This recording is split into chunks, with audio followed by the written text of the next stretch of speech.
Hi everyone, তো সবাইকে জানাই বিলেটেড হ্যাপি দিওয়ালি। তো সকাল সকাল শ্যুট শেষ করার পর যেটা ভিডিও তোমরা অলরেডি দেখে নিয়েছো, তো বিকেলের বেলায় আমি, বাবা, ভাই আমরা তিনজন মিলে বেরিয়েছিলাম ঠাকুর দেখতে যাব বলে। আর সত্যি বলতে ছোটবেলার পর একটা সময় ছিল, মানে ওই টিনেজ সময়টা, যখন বাবা মার সাথে আর বেরোনোর সেই ইন্টারেস্টটা ছিল না। তখন মনে হতো বন্ধু বান্ধবদের সাথে বেরোবো, এনজয় করব, যে ওটাই লাইফ। বাট অ্যাকচুয়ালি যখন আমি অ্যাডাল্টহুডে পা দিলাম আর এখানে এসে রিয়েলাইজ করলাম যে না, I was wrong that time. বন্ধু বান্ধব সবকিছুই জাস্ট একটা শর্ট পিরিয়ড অফ টাইমের জন্য তোমার লাইফে এক্সিস্ট করবে, দেন আপনি আপ সেটার এক্সিস্টেন্সই চলে যাবে। সে যে সব থেকে বেশি তোমাদেরকে সাপোর্ট করবে সেটা হচ্ছে তোমাদের ফ্যামিলি। তো সেই জন্য ফ্যামিলির সাথে এনজয় করো।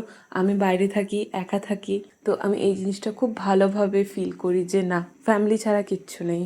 তো যাই হোক, অনেক জ্ঞান দিয়ে দিলাম, বাট ঠিক আছে, কখনো কখনো চলে। তো ওই দিন আমরা অনেক কটা ঠাকুর দেখেছিলাম, দেন বাড়িতে এসে আমি আর ভাই একটু ফটকা ফাটাচ্ছিলাম। আর এই দিওয়ালির দিনটা তো আমার জন্য খুবই ভালো গেছে। তো তোমাদের কেমন গেছে আমাকে অবশ্যই জানিও। দেখা হচ্ছে